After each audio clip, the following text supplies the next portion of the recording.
Chris, how do you describe what Ant did there to Yeah, I bring you mean, back? it's great. Just took over in the second half. Had it going. Just was super aggressive, and I think there was only one really bad shot that he took in the last few minutes. But other than that, I thought he did a great job, and I think everyone else, executed defensively, and we got some second chances down there and stuff like that. So it was a great effort by everybody. But Ant's a special player, and he had a special night. In moments like that, is that when you just need your star to be a star? And Yeah, absolutely. And he and Julius had it going all night long. They were really good. We were trying to get a third, fourth guy into the game, and Nas shows up in the fourth quarter again. So I just told him feel free to show up for the first three anytime you like. The last two games, but he was there when we needed him, offensively and defensively,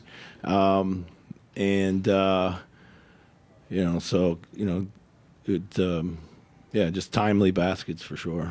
So. It was clear you needed offense in those last 5 minutes. Yeah. Or something to make them pay for their defensive coverages. But what makes you trust a guy like Nas when he has been playing so poorly for the first 3.5 quarters, though?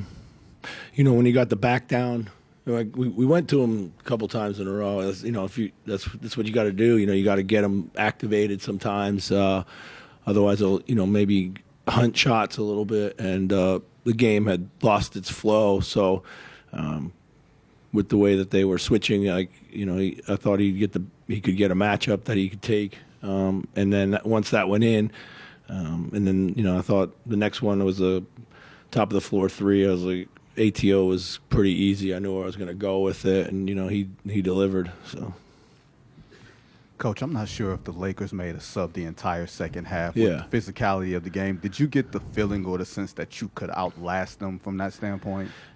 I don't know. I mean, our guys were pretty gassed as well. We knew it was a quick turnaround for them, from Friday night to tonight. So we wanted to try to take the game as deep as possible.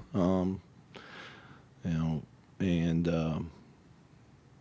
had some phenomenal performances here. It says LeBron played all but a minute and a half.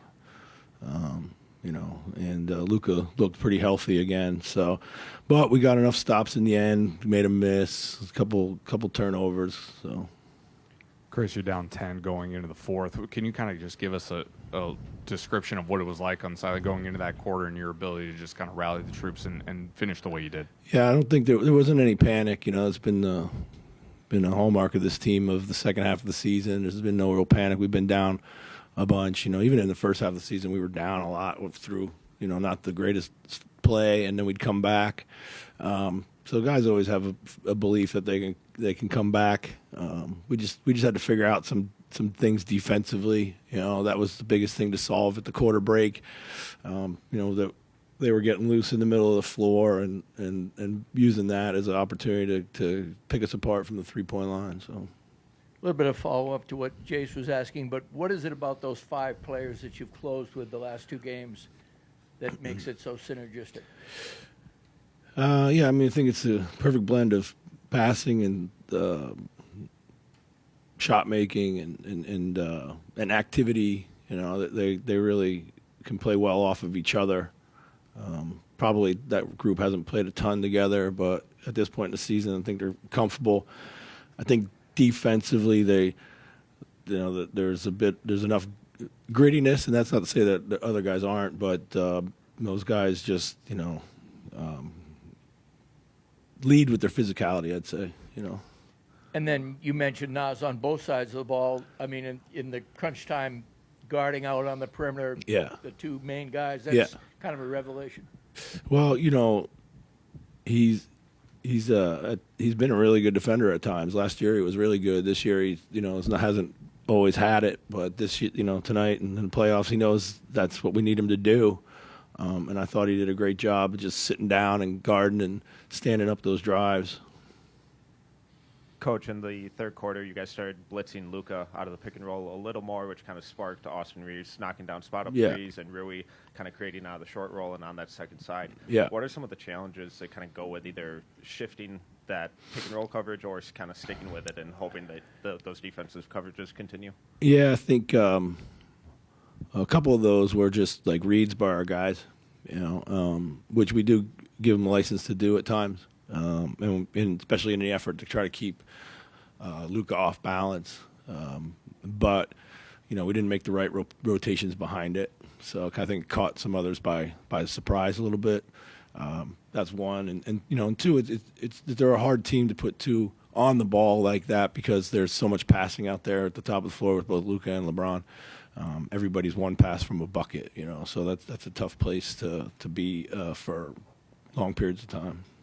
Coach, the temptation for Ant in this spot to go for it when Luka's going for it and LeBron is going for it. Yeah. It didn't seem like he forced his game until really the fourth quarter. Yeah, no. What does that say about him, the maturity to not, overlook your teammates and just force your own game? Yeah, I think he's growing leaps and bounds in that way for sure. He's always ready for the moment. He was outstanding as down the stretch, and he knows he needs his teammates. And I actually thought that there were times where we could have found each other a little bit better, but he had it going, and you could see in his eyes that he was gonna make the play. He was gonna bring us home. But early on, Julius was really good, and Ant was happy to play off of that. But we need some other guys to step up in the flow a little bit more consistently for the next series and the next game in this series and beyond. So these guys they'll do so. I know that. So. Kind of along those lines, Chris. I mean, Ant has the three-pointer haymakers there in the fourth, but he had that one, got to Nas in the middle, Jaden in the dunker for the and one.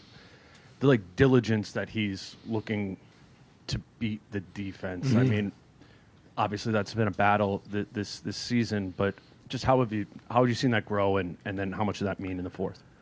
Yeah, I think it's it's the composure, not feeling like he's got a. I call him a home run hitter, but he's hitting way more doubles and singles, and those plays are timely. He's still being aggressive for himself, committing to defense. I think he has an understanding where defense is going to be when he starts and when he ends. His play, and he's talking to me now. Sharing some of the things that he wants and likes to see out there. So we try to manipulate the floor accordingly. Just the emotions of this series, of this game, officiating, all that. How have you just seen the team just handle it after maybe, game two was a struggle on that end, but the last two games, just dealing with the ups and downs of these games? Yeah, I mean, both games here at home were phenomenal games. Both teams played it extremely well. Shot making was really high. The physicality of these playoffs comes and goes. It's kind of random at times. It's hard to make sense of. But our guys, I think, did a good job of staying pretty even keel. So I'm sure Dante would like to shoot better in this series and maybe find a little bit more rhythm offensively. But I think 3 blocks the other night, 4 steals tonight. Yeah. Just what he thought of the other ways that he has found to impact these games. Yeah, there's no doubt about it. I thought he was instrumental in turning the game around in Game 3. He just got his hands on a lot of things. He played tough, and he's just kind of gritty. That's what I was talking about. He's got that grittiness to him, and he fights and he competes and he'll get over stuff, and so he's a complete basketball player. He's not just a shooter. So, Coach, the technical you took, did that psychologically fire your team up? I don't think so. I mean, I didn't intend to take technical. I think it was a bit of a cheap whistle, but on we go. So, thanks.